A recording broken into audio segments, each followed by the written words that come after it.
Assalamualaikum warahmatullahi wabarakatuh. Perkenalkan, nama saya Dwi Farzi Aljaria dengan NIM 123490016 dari Program Studi Rekayasa Instrumentasi dan Otomasi Angkatan 2023 Institut Teknologi Sumatera. Pada kesempatan kali ini, saya akan menjelaskan modul pertama dari praktikum pemrograman instrumentasi virtual. Yang pertama itu LabVIEW. LabVIEW atau Laboratory Virtual Instrumentation Engineering Workbench adalah perangkat lunak untuk pemrosesan dan visualisasi data. Digunakan dalam akuisisi data, kendali instrumentasi, dan otomasi industri, dan dikembangkan oleh National Instruments sejak 1986. Berjalan pada sistem operasi Linux, Unix, Mac, dan Windows. Komponen LabVIEW di VI yaitu yang pertama ada panel depan atau front panel antar muka pengguna dengan kontrol dan indikator. Yang kedua, diagram blok atau blok diagram berisi kode program berbentuk diagram alir. Dan yang ketiga, panel konektor menghubungkan kontrol dan indikator dengan terminal icon VI. Ini tampilan front panel dan blok diagramnya. Lalu ESP32. ESP32 adalah microcontroller ramah di kantong dan hemat energi dengan WiFi dan dual mode Bluetooth terintegrasi. Generasi ESP32 menggunakan mikroprosesor Tensilica Extensa LX6 sebagai inti dan diproduksi oleh Expressive System, Shanghai, China. Fitur ESP32: prosesor Extensa dual core 32 bit, kecepatan hingga 240 MHz, memori RAM 520 KB, ROM 448, konektivitasnya WiFi 802.11b/G/N, Bluetooth 4.2. Keamanan boot aman, enkripsi flash, dukungan WPA, WPA2, WPA3. Ini tampilan ESP32-nya. Selanjutnya, database dan jenis-jenis. Database adalah kumpulan data yang terstruktur dan disimpan secara sistematis agar dapat diakses, dikelola, dan diperbarui dengan mudah. Database digunakan dalam berbagai aplikasi untuk menyimpan informasi seperti data pengguna, transaksi, sensor, dan lainnya.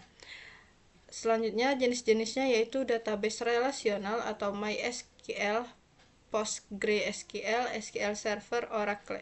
Database non-relasional, NoSQL, MongoDB, Redis, dan Cassandra. SQL dan perintah dasar. SQL atau Structured Query Language adalah bahasa standar yang digunakan untuk mengelola dan memanipulasi database relasional. SQL memungkinkan pengguna untuk melakukan operasi seperti menambah, mengubah, menghapus, dan mengambil data dari database. Perintah dasar dari SQL itu membuat database, membuat tabel, menambahkan data, mengambil data, memperbarui data, menghapus data. Sekian penjelasan dari saya.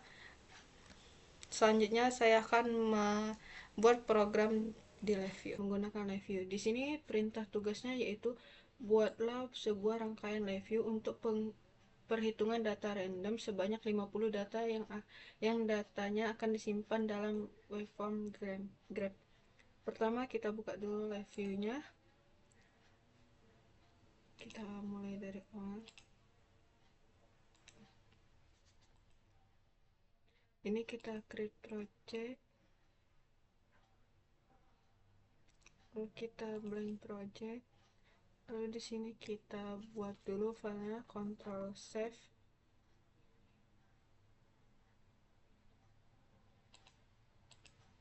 Kita buat tugas 1 quick event. Oke.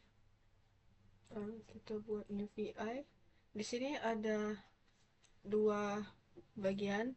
Yang pertama itu blok diagram. Fungsinya itu menjalankan logika program, terus juga mengolah data yang diterima dari front panel tersebut. Lalu front panel ini fungsinya menampilkan data hasil pemrosesan dari blok diagram. Lalu kita mulai saja.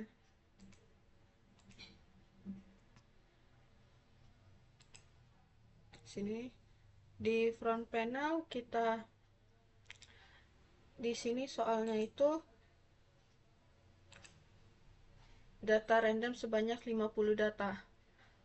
Maka kita ke sini, kita masukkan dahulu. Di sini perintahnya tadi menggunakan waveform Grab. Jadi kita gunakan form Grab ini. Nah, lalu kita masukkan juga data random. Di sini ada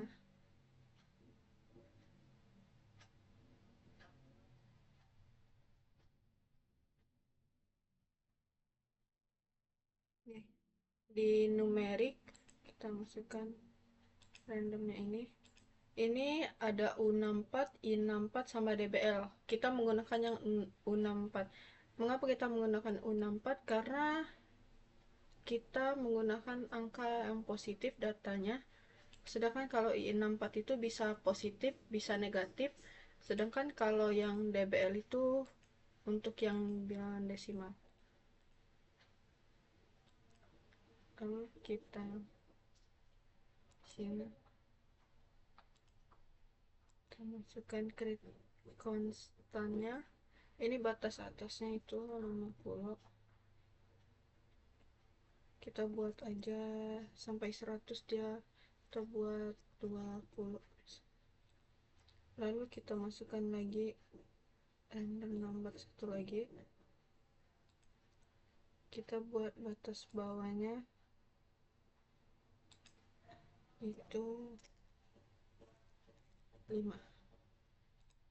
Lalu kita masukkan perhitungannya. Di sini saya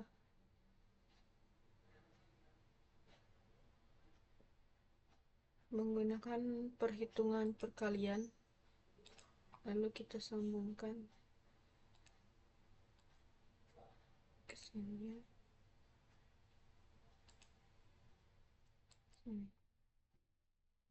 Lalu setelah itu kita kita masukkan for loopnya. Di sini saya menggunakan for loop. Kenapa tidak while loop? Karena di perintah tugas saya tadi diminta hanya 50 kali data. Jadi hanya 50 kali saja. Jadi tidak secara terus menerus. Makanya saya menggunakan for loop, tidak while loop. Selanjutnya di sini kita buat konstannya. Tadi diminta 50 data, jadi kita masukkan 50. Setelah itu kita sambungkan ini ke sini. Nah, sini jangan lupa diaktifkan tunnel modenya. Setelah itu, jika udah di sini front panel, kita bisa memodifikasi di properties. Tampilannya akan seperti apa nih? Saya memilih yang titik blocknya ini, lalu scalesnya ada warnanya. Di sini kita biasa saja. Lalu coba kita jalankan programnya. Sini kita di sini juga bisa data operation.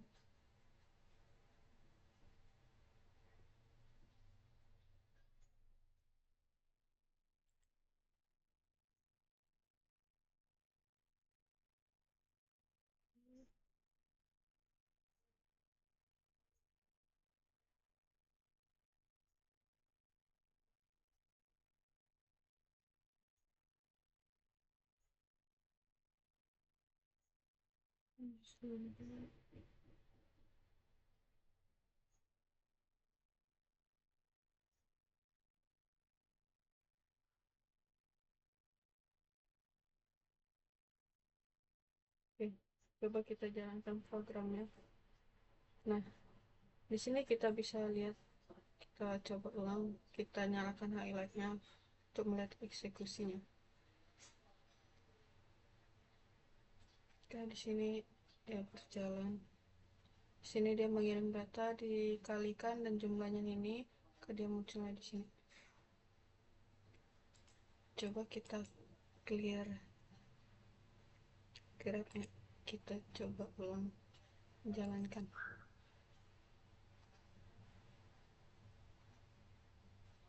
Dia mengirim sebanyak 50 kali data karena kita diminta tadi untuk membuat 50 data. Maka kita tunggu Di sini diproses sebanyak 50 kali.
Nah, maka di sini ditampilkan hasilnya itu yang data udah dikirim sebanyak 50 tadi, maka tampilan grafiknya dia seperti ini. Mungkin sekian penjelasan dari saya akhiri. Wassalamualaikum warahmatullahi wabarakatuh.